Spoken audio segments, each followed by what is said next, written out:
Alrighty, we are live. Good afternoon and welcome to the Eureka Springs Hospital Regular Commission meeting for November 17th, 2025. Call to order at 2 p.m. Roll call, please. Kate Dreyer, Secretary. Sharon Doremus, Commissioner. David Carlisle, Commissioner. Willie Daniels, Commissioner. Vivian Smith, Commissioner. Sandy Martin, Chair. Brian Byler is absent with notice. Tiffany Means, CEO. Cynthia Asbury, CFO. Velvet Schultz, Clinical Director. Jody Edmondson, HR Director. Great, thank you. You all have a copy of the October 20 minutes. Hope you've had a chance to review those. If so, I'll entertain a motion to approve. Motion to approve. Thank you. Do I have a second? Second. Thank you. Any discussion? Hearing none, all in favor say aye. Aye. And that brings us up to approval of the agenda for today's meeting. Are there any additions, deletions, corrections? Hearing none, I'll entertain a motion to approve. Motion to approve. Thank you. Do I have a second? Second. Thank you. No discussion. All those in favor say aye. Aye. Aye. Thank you. Public comments. There's no public, so no comments. CEO report. Tiffany. All right. Good afternoon, everybody. I just wanted to share that the past few weeks, I attended some conferences that were very strategic, empowering, innovative, and helped give me some tools here to develop some financial resilience and help with strategic planning for the community, innovation, and care. One of the things of the key speakers that really hit home for me was turning the impossible into possible. And so the theory is when we say that's impossible, there is already somebody else making it possible. So with that, I want to shift from can we to what if we did? Okay? So this drives transformation even when conditions are not perfect. So the innovation framework, Dream, Develop, Deploy, helps create solutions and deploy empathetically. So these principles that I have taken from these conferences are going to give us next steps for our positive growth and future. So as we move into being here, present, we have some strategic initiatives. Our progress continues for some major ones that are happening, and all of the goal and centers is all around improving enhanced care for our community.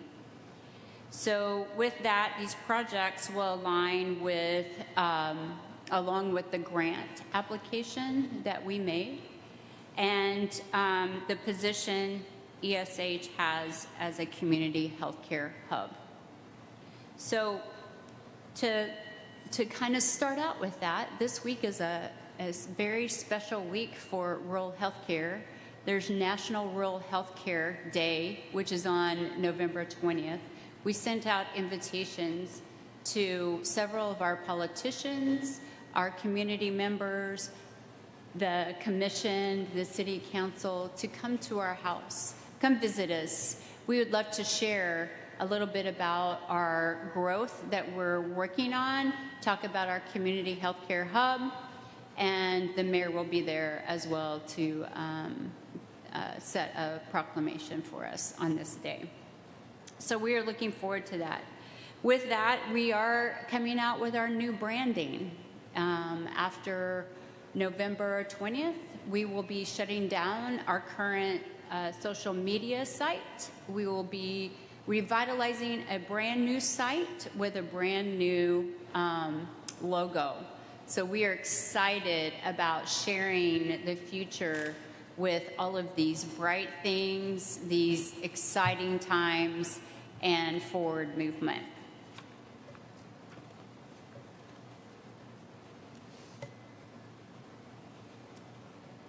I'm also, I had mentioned last month about a patient advocacy committee, and the update is we're going to start trying to have our first meeting January 2026.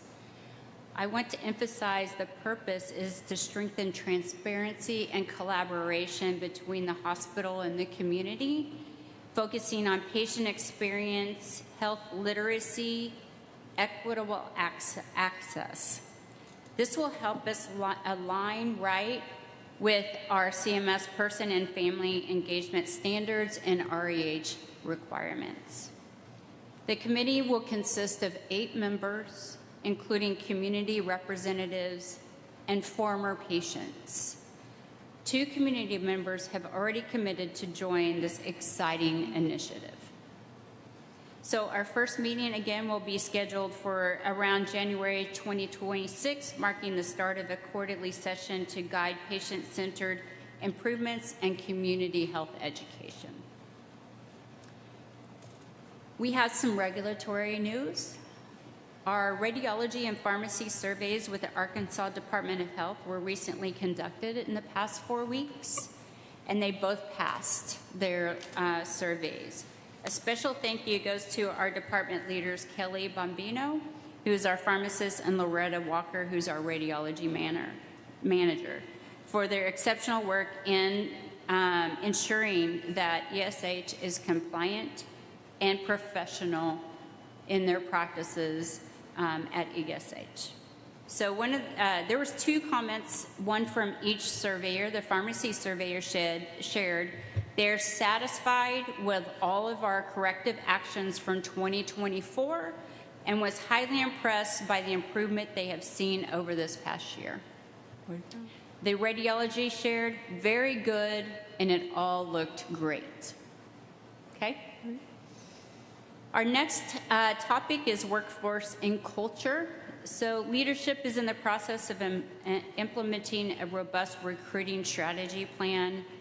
Be a site approved to assist with students for their clinicals for lab and radiology technicians. We're going to be working on stay interviews and recognition rounding. These ongoing efforts will continue to strengthen retention, recruitment, and morale at our hospital. All policies currently are under drafting and are under review to follow the rules and regulatories of REH, CMS, and Arkansas Department of Health.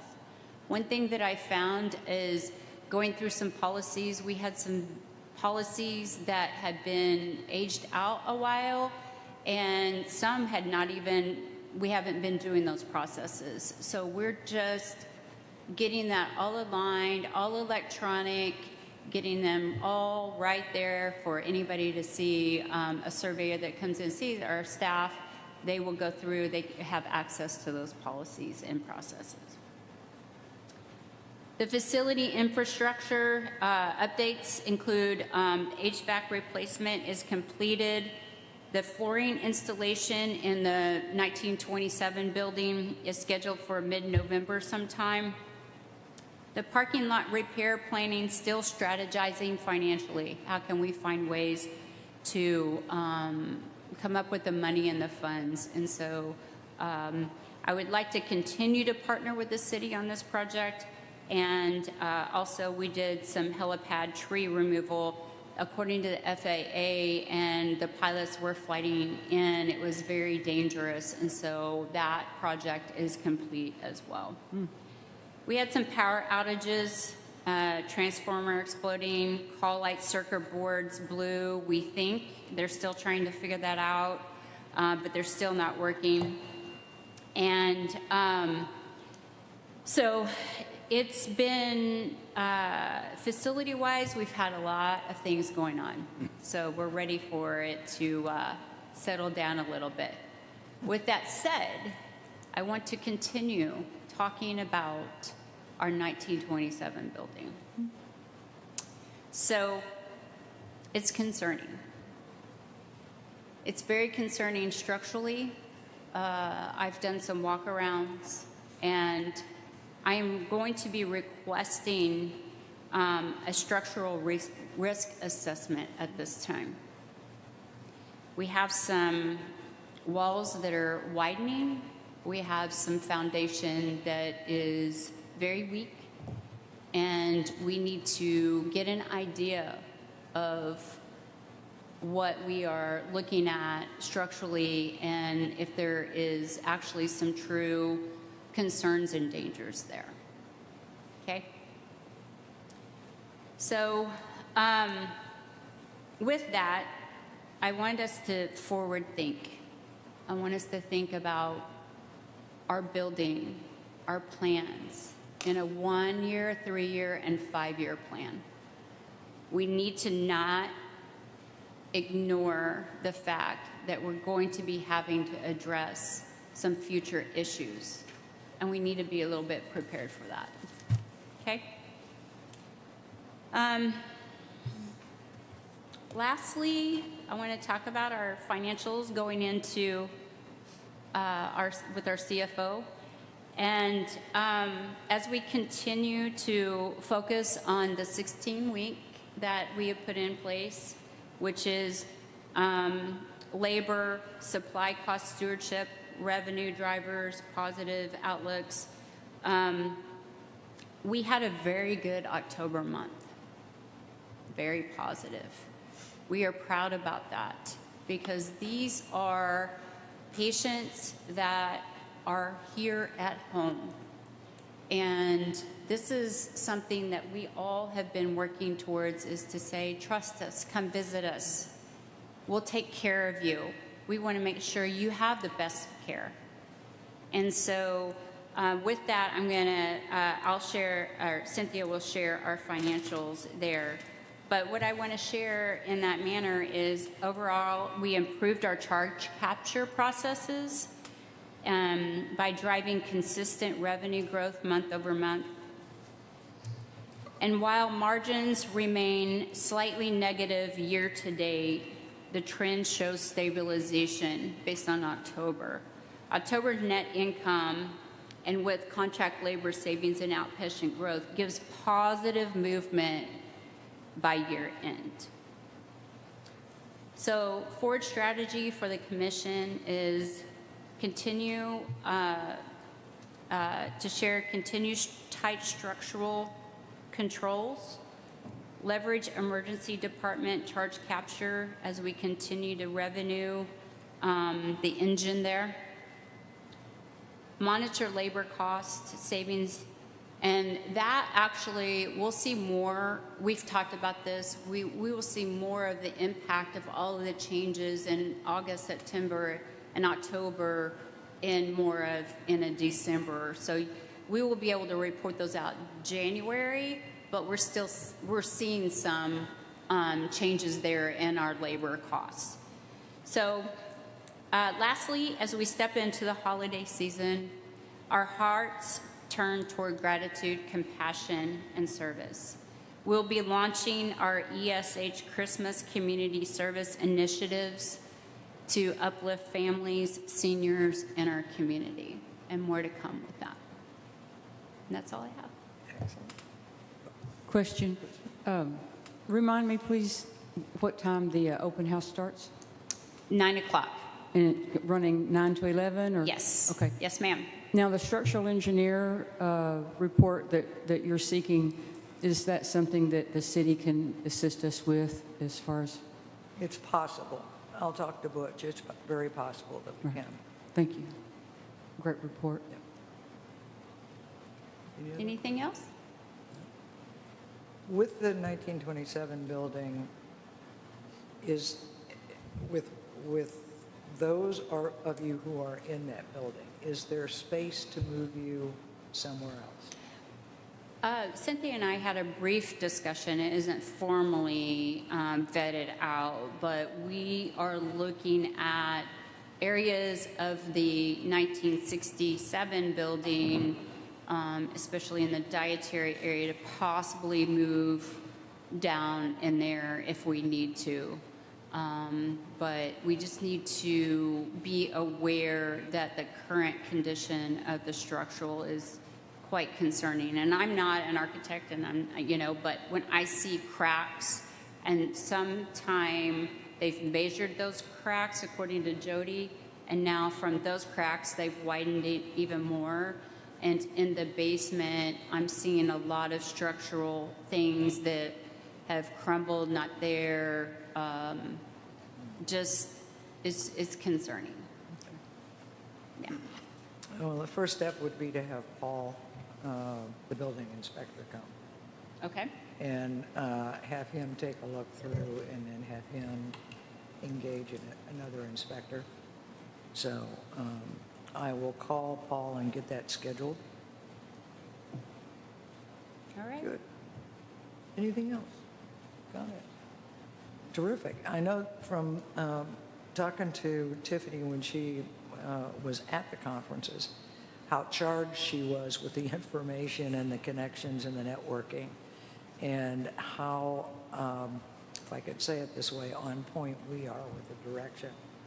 And, I think the change is always tough for everybody, but we're at a point that change is almost, that's the welcoming door. That's where we are, and that's what we need to do. So, I think getting everybody on board and moving forward with some of the positive changes, even though it's going to be tough, it's going to be different, but it's the future, and it all has solid foundation as well. So I think we're good with that. Cool. Cynthia? Good news. Good news, yes. So beyond the cover page is bank account balances ending for October 31st.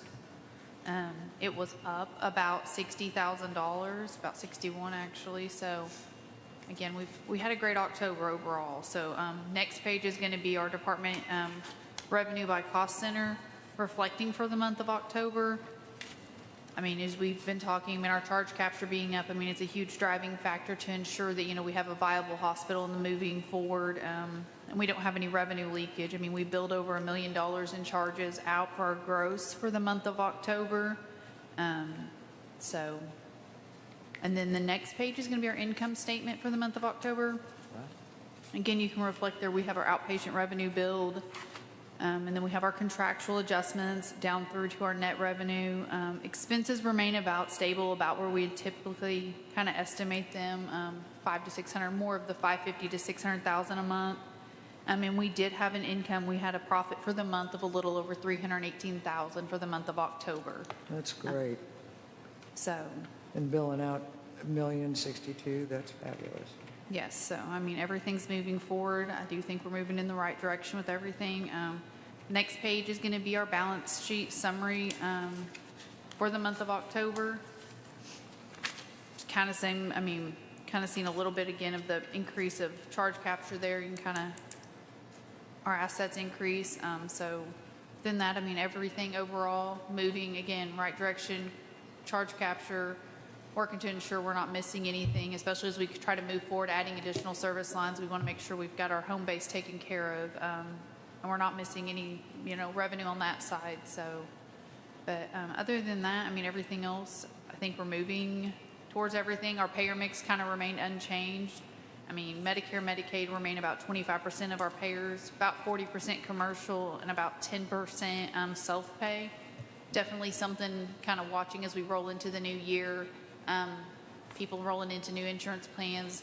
Medicare Advantage plans are really changing coming into the new year. Some insurance companies have forgone offering commercial plans or Medicare Advantage plans, so it'll be kind of to watch and see how January really shifts out within our payer sources within that. So, and changes within the Medicaid and guidelines, and eligibility is always kind of on the forefront there too. So I think that's all I have.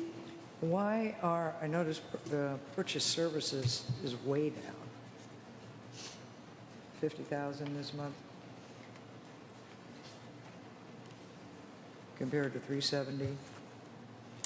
I would have to look at that one and see. I'm thinking there was some invoice or contract that hit within that one last year that we didn't have. Would that have been Oracle or, Possibly, yeah, it could have been something within that line. okay, I can expand upon that bucket within the system and drill down and let you know what hit in there last year versus this year. okay, great, because it looks a whole lot better than it typically does.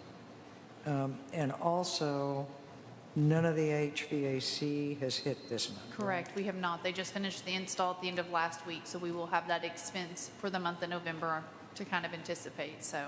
And how much was that? It was a little over, I don't know the final number. I know what the final estimate I'd seen was around 90 to 100,000. So, but I don't know after having to modify, change some things where we ended up with the estimate on that, so. Okay, all right. Okay. That's good news. Any questions or comments about the financials? Okay, thank you, Cynthia. You're welcome. Velvet. Thank you. Thank you. Thank you. Thank you, Velvet.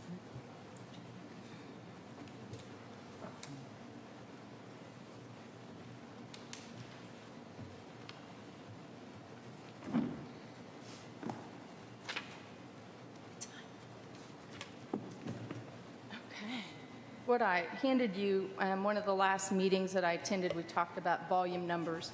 And this is just I had to kind of revamp the way that those, that data was being kept. And so I've tried to kind of keep it as low key as I can because we have some challenges with our documentation as far as when our physician physically sees the patient and when he documents, he sees the patient. So we're getting a little better about them realizing that their documentation really matters. On your volumes, you can kind of see our continued uptake, of course, a little bit through tourist season, but it stayed very consistent, and definitely our EMS volume is just about double from where we were starting at the first of the year. Our door-to-provider time, our goal is 10 minutes, and we're running about 7.8 for an average, and our door-to-triage is the 7.8, and we're running 6 minutes is the goal. So we're a little bit over, but we've just changed our check-in process a little bit, so I'm hoping to see that number make a little bit of difference. Probably our biggest challenge with some of our data numbers is our staffing. We have all but one position are permanent employees. Now we have one nighttime traveler that we went ahead and signed on to stay till after the first year unless I can find one more night nurse. But all the day nurses and paramedics and night nurses, all but one, are permanent employees. We just hired one more PRN paramedic and another PRN nurse just this last month. So how many paramedics do we have now? We have 4 Oh, paramedics. Is that right? excellent. Yeah, we have 4. And Velvet, what do you mean by door-to provider? Is that when the patient hits the ER, then the provider sees the patient? Is that Correct. Okay. Correct. From the time they hit our door to the time the physician sees them. Okay, thank you. And those longer times, you think, in part for documentation possibly? Yeah, because when you figure the number, it comes off our electronic health record, and it's from the time they go in and enter their note. So which is after they've seen the patient. Right. So what I'm trying to get them to do is log on, see the patient, hit that they're going Right. in, and then go in and see. But it's a little bit of a behavioral change for them. Right. As well as for the nurses, because we'll go in, they're grabbing them out of the waiting room while they're still filling out their registration. But by the time they get in the room, talk to them for a minute, turn on the computer, you've killed 3 or 4 minutes. They're trying super hard to not be rude, to go, I can't talk to you until I turn on this computer. That's a dilemma. Yeah, that's why it's a little bit of a challenge sometimes. But if I know we're right in and around that phase of where we need to be, I'm okay with that. Because you met it 2 months in a row earlier in the summer, Yep. which was great. And I'm just curious, the 10-minute mark, is that something that's just from you personally of what you think is best practice, or is that a DOH? It's industry. National benchmark. Okay. Yeah, I thought. Yeah. All right, we talked about staffing. We're getting ready to utilize some of our trauma grant. We've requested and been approved for about $19,000 worth of new equipment that grant will reimburse us for. And those will be ultrasounds, advanced airway supplies, some new trauma gurneys that weigh the patients, some lightings for the physicians to be able to suture with, some upgrade in our blood storage alarm system, and as some education supplies for accessing advanced access ports. We just finished the complete overhaul of our former surgical area. There's 2 rooms and a ante-room that you'll get to actually see on Thursday. We donated some antiquated and expired equipment. It's actually headed to 2 different mission trips in Central America instead of throwing that away. Cool. And we donated some to hospice and some to our local long-term care facility. So the patient, things that were either expired, couldn't be used, or antiquated and we can't use any longer. And those areas have now been set up to a 5-bed infusion suite, as well as a 2-bed infusion triage area, complete with some monitors that we revamped, and we utilized pretty much all the equipment that's in there we had. We just kind of rebuilt it, restructured it, put it back together a little bit, and kind of reutilized it. You'll get a chance to see that on Thursday. We're pretty excited about that, as well as it's right in there where our simulation education lab is as well. We are also looking, our operations director is looking to provide panic buttons both at our front desk as well as our nurses station, and we don't have that. If the person at the front desk were to get into a bind and couldn't reach for the phone, they don't have any way to call for any help, as well as the nurses station, which is really a below industry standard. In the last 3 weeks, 2 healthcare workers have been hospitalized in this country for being attacked by a patient, and for us, we couldn't call for help. So our CFO has approved the purchase of those items, and they're working to get them in and get them ordered, get them installed, so those people could call for assistance should they need them. Just in the month of October, I've received 5 patient review letters. One of them actually was published in the paper between family members and patients that were very complimentary, which is a huge boost for all the work that we've been through in the last several months. Just to get that 5 in 1 month was kind of a big boost for us. And 2 of our commissioners actually gave me some hands-on feedback, both from an individual that spoke with them as well as experience as a family member to one of our patients for positive feedback. And I'll make sure that our staff get that because they're trying very, very hard with that. With our increased EMS volume, we've been working with our EMS chief to continue to give EMS the confidence that we can take care of our patients and to encourage them to let us take care of more of the patients from this community and to not transport them outside of this area if the resources here can be utilized. So that continues to be a collaborative effort, but we're getting there. We're continuing to meet with them on a monthly basis, as well as our law enforcement, so we kind of have an idea, they have an idea of what's going on with us in the hospital if we call and should need their help. Interesting, as I was getting ready to come up to my office on my way here, an older gentleman who was with a patient in the ER stopped me, and he's standing kind of in our employee entrance area, which was historically a bigger part of the hospital, and there's an honor board, is that what you call it? Like a community, commemoration board where it has little plaques for different people who've contributed to the hospital or employees and things that have been there. And I stopped and said, "Hey, are you okay? Can I help you?" He said, "No, I'm just reading this board while I'm waiting." And he points to a couple of things and he says, "This lady was my wife." I was like, oh, I guess she passed in 2002. And there's actually a little commemorative there. And I guess she used to work in the lab there. And then one of the others is his neighbor. And he's just interesting. He said, "I'm just really glad that you guys continue to keep the historic part of this hospital." And I kind of felt bad because it's an area that I have a million other uses I would like to use it for. But we're working hard to utilize it, to commemorate the people that have put forth the effort to keep us as a hospital. But it was very humbling to me to see him. And he said, "We're just really glad that you guys are still here and we're still doing it." And I was like, okay. Good. Yeah, it made everything else I had going on today that I wasn't happy about seem like no big deal. Excellent. I'll just add, too, that we started initiating a workplace violence committee, and that is something that is across the country. That is something that is expected for all hospitals to be prepared, to be looking at risk assessments, planning, And we invited the chief of police to be a part of that committee. He was all in for that.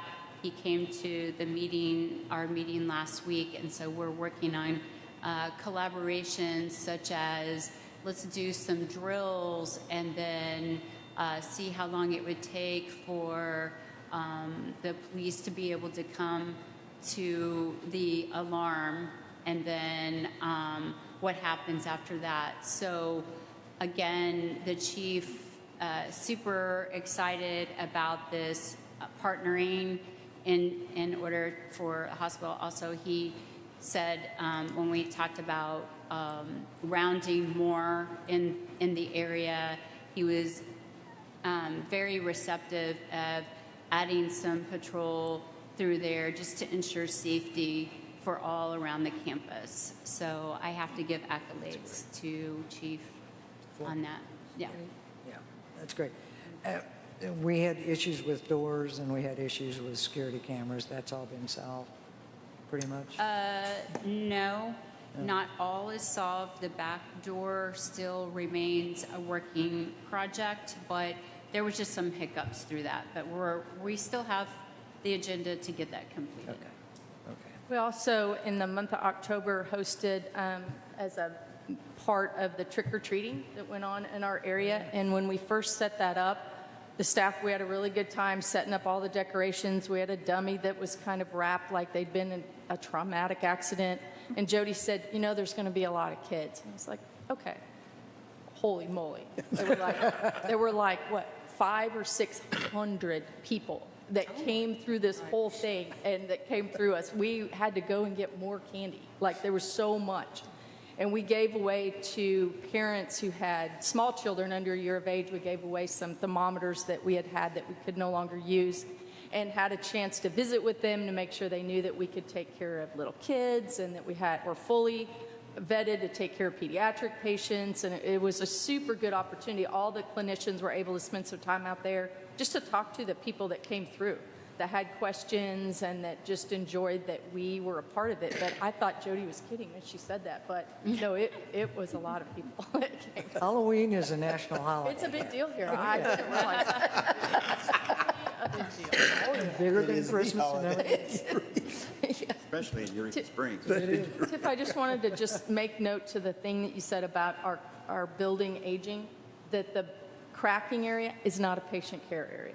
It's the other half Right. of our. Correct. Yeah, I just want to make, I don't want anyone to feel like that's the Right. patient care area. It's in And I think the focus pretty on decent shape. the memorial of the history, I think that's important. And there'll be a special place to integrate it. That won't be hard, not by a cracked wall, hopefully. Be good. Anything else, Velvet? No, ma'am. Any- Not unless there's any questions. You mentioned advanced access ports as one of the items. What do you mean by that?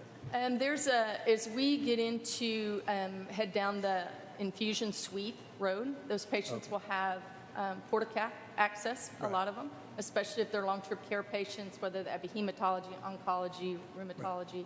And not all nurses know how to access them, and we want to make sure that we're good at it. And especially if we're doing teaching, either with a family member, with a patient with that, and they make a educational device. It's actually called Chester Chest, and he actually has a port in his chest. So you can practice access, you can teach a patient how to do it, and or a family member if they needed to do anything with it. But the simulation area is all set up, and so we're continuing to add some pieces to it. And our trauma grant money kind of pushes us to buy equipment and educational supplies with it. And so we're going to take advantage of that and add that piece to it this year. Is the semi unit being used quite a bit? Yeah, actually, with the acquisition of our new staff, historically we had to outsource some of our education that we are required to have, advanced cardiac life support, basic life support, pediatric advanced life support, and 3 of our new employees, which some are medic, one is a nurse, are all instructors for those things. So now we're able to do our own internally and use that simulation area for that. Excellent, excellent. Anything else? Jody?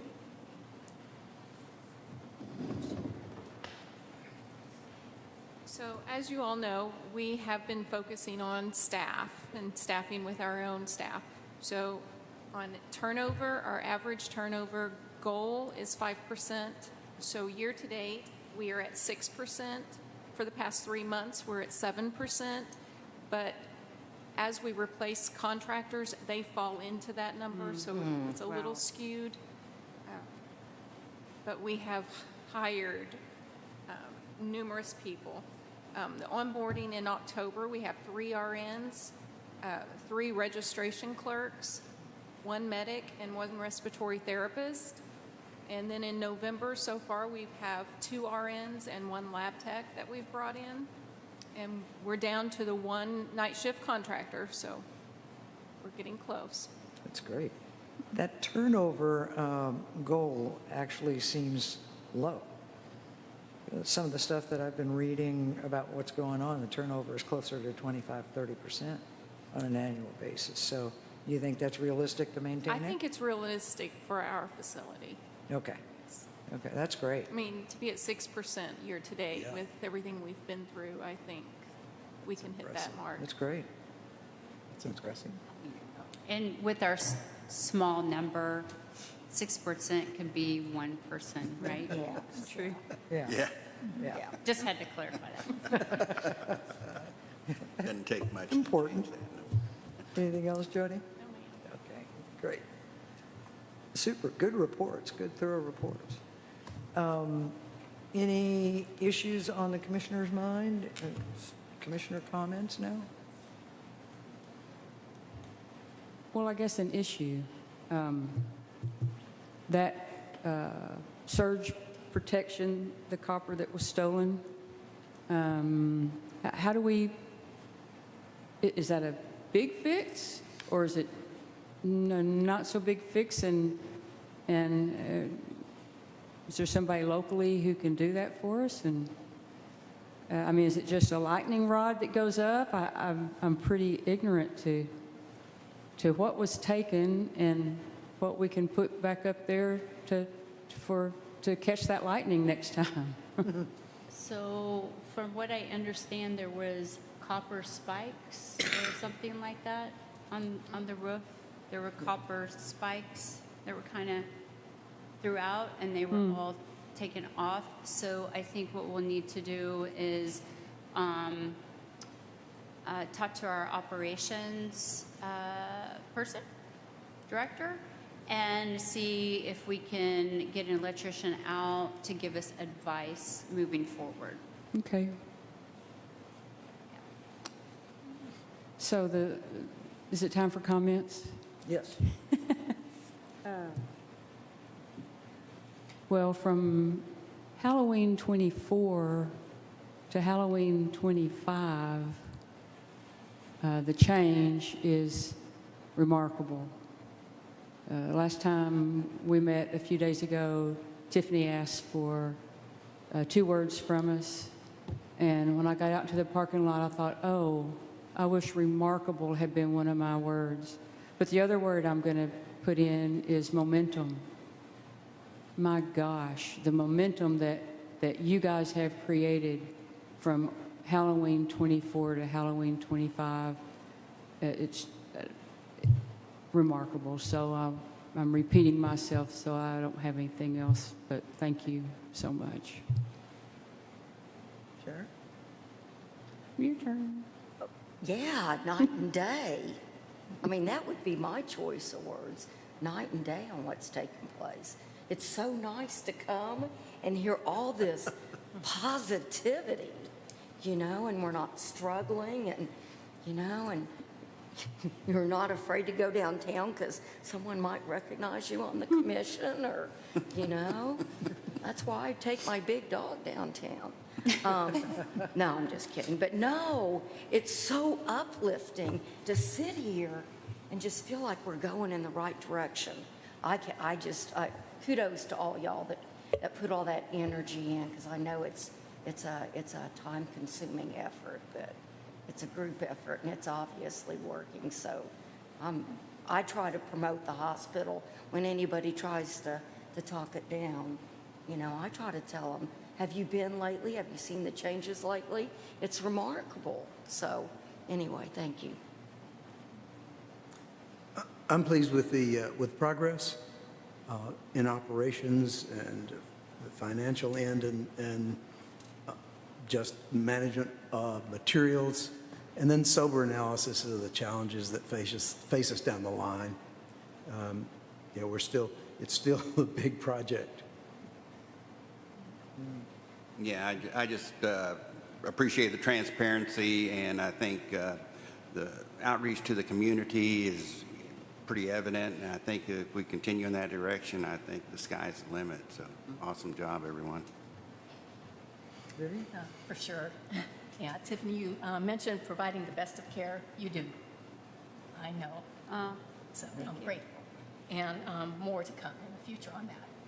Thank you. Well, it's the team, and I think we have a team that focuses on their patients, and they want to ensure that they're safe, they feel safe, and they're cared for.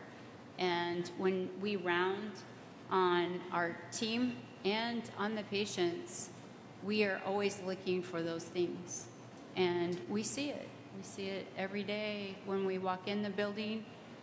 Sometimes I come back at 8 o'clock at night, and they have patients, and I hear the interactions, and it's humbling to know that we are giving the best.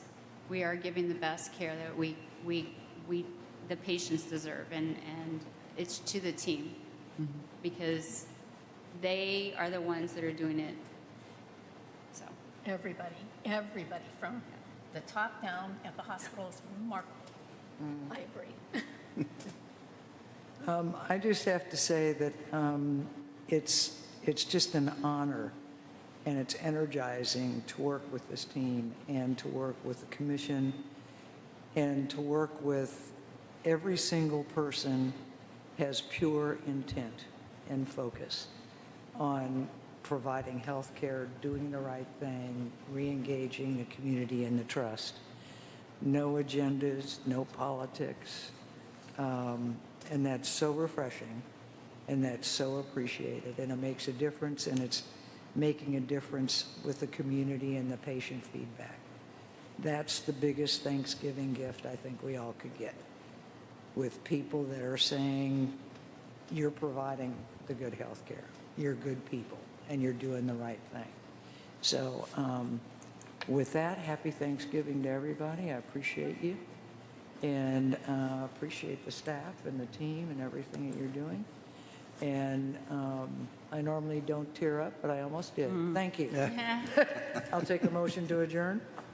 Motion to adjourn. Thank you. Do I have a Second. second? Thank you. All right, we're out of here.